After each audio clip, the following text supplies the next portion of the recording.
Hola a todos, mi nombre es Javier Rivero y en esta ocasión, junto con mi compañero Fernando Mirabal, vamos a hablar sobre nuestro proyecto final para el Laboratorio de Diseño Digital sobre PID.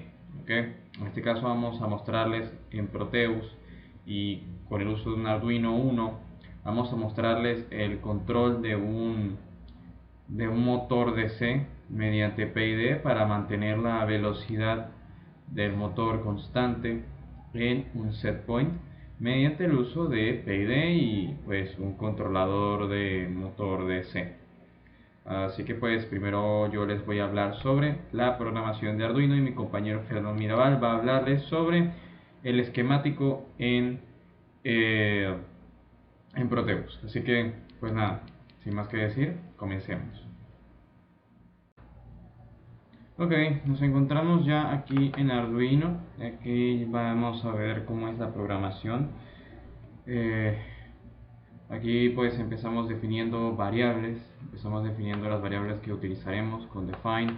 Esta es el pin del PWM que va a controlar la velocidad del motor, y esta es un pin que vamos a utilizar de entrada, el pin 2 de RPM, para poder vigilar cuál es la velocidad actual a la que gira nuestro motor DC.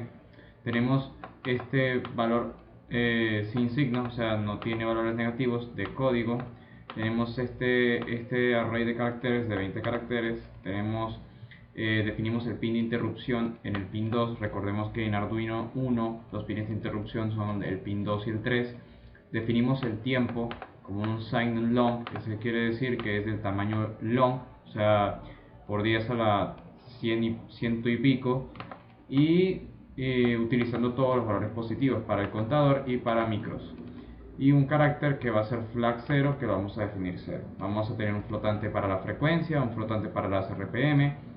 Estas van a ser las variables del PID, que en este caso nosotros pues tenía estas dos posibilidades, pero para este trabajo decidimos quedarnos con esta, que pues ya vamos a ver más adelante cómo es el algoritmo PID de este trabajo. Entonces tenemos el float de salida, definimos un flotante de error, el valor, la acción proporcional, la acción integral la definimos en 0, la acción integral pasada, que también es 0, el error pasado, que es 0, la acción derivativa y la acción total de control, que es la suma de todas. Tenemos un flotante del setPoint, que lo iniciamos en 0, y declaramos el PID, el método PID, que va a recibir una variable flotante de PIDIn. Vamos a definir los máximos, los límites máximos y mínimos de trabajo, ¿verdad? Como 255 y 0. Vamos a definir el tiempo de muestreo como 1. Y pues aquí vemos cómo funciona el PID. Error va a ser el setPoint menos lo que sea que reciba la función PID. La constante, el factor proporcional va a ser igual a la constante proporcional por el error. La acción de integral va a ser la acción integral pasada más KI por el tiempo de muestreo por el error. La acción derivativa va a ser lo que se puede ver aquí, y la suma total va a ser la acción de control que nos interesa, que es UT, que es la suma de las tres acciones. Y esto es para limitar pues los valores a los máximos y los mínimos para que no se pasen. Esto actualiza la acción integral pasada, la acción integral pasada, y el error pasado también se actualiza. Entonces aquí tenemos estas funciones, que son unas funciones para escribir, ya que vamos a utilizar el timer 1 para las interrupciones, para la interrupción en la que se va a usar el pin 2, ¿verdad? Para las RPM, pues esta función sirve para poder escribir en el timer 1, ¿verdad? Vamos a definir el registro de estado y vamos a estar cargando un valor i que se va a tomar de parámetro en el bit tcnt1 de ese registro, y lo vamos a actualizar. Entonces esto también, este es para leer el timer 1, ¿verdad? Es lo mismo, solo que al final vamos a recibir ese valor i. Luego tenemos una función para convertir flotantes a strings, que nos van a servir para ya el momento de imprimir en el puerto serial los valores de RPM y los valores del setPoint y esas cosas. Vamos a recibir un flotante de número, un carácter sin signo de cadena, y un carácter de decimales. Y entonces tenemos todo esto, aquí definimos unas variables y pues depende de varias condiciones. Si el número es menor que 0, pues se le va a aumentar, se le va a colocar un carácter de menos y se le va a volver negativo. Y pues en el caso de que el número sea mayor que 0 pero no superior a 1, pues se le va a multiplicar por 10 y luego se va a hacer una división entre 10 de ese número con respecto a este largo entera hasta que sea menor que 10. Entonces luego pues vamos a tener unas cuantas cosas aquí, como pueden ver.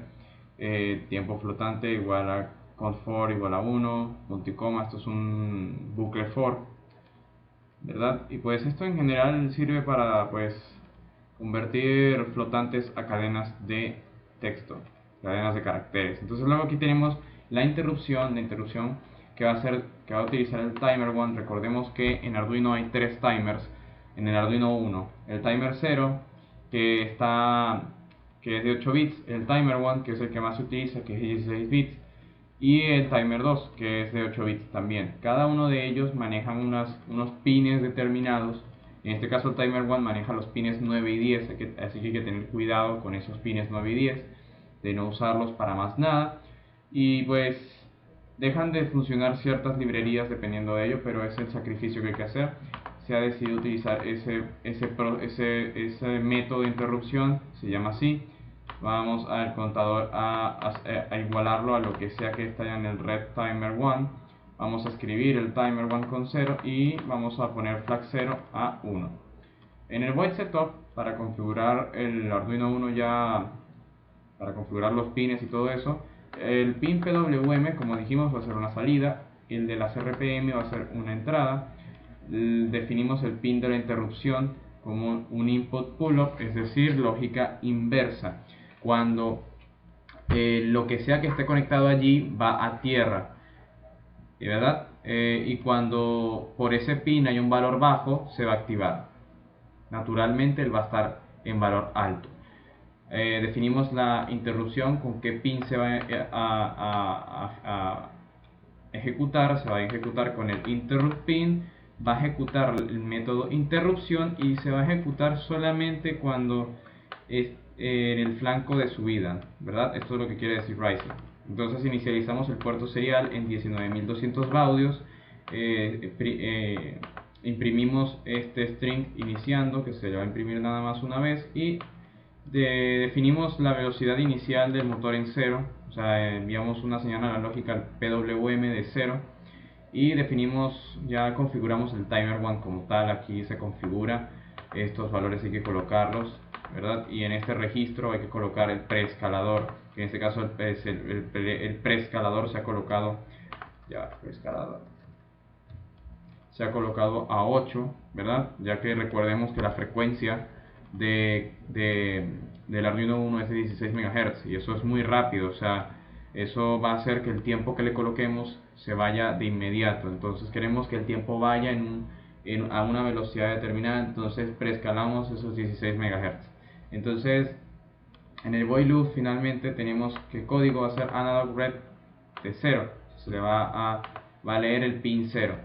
Analog write va a ser el PWM, va a enviar una señal analógica del PWM de código, pero desplazado, o sea, los bits, el número binario se va a desplazar 2 unidades a la derecha. Esto es para leer la frecuencia del motor.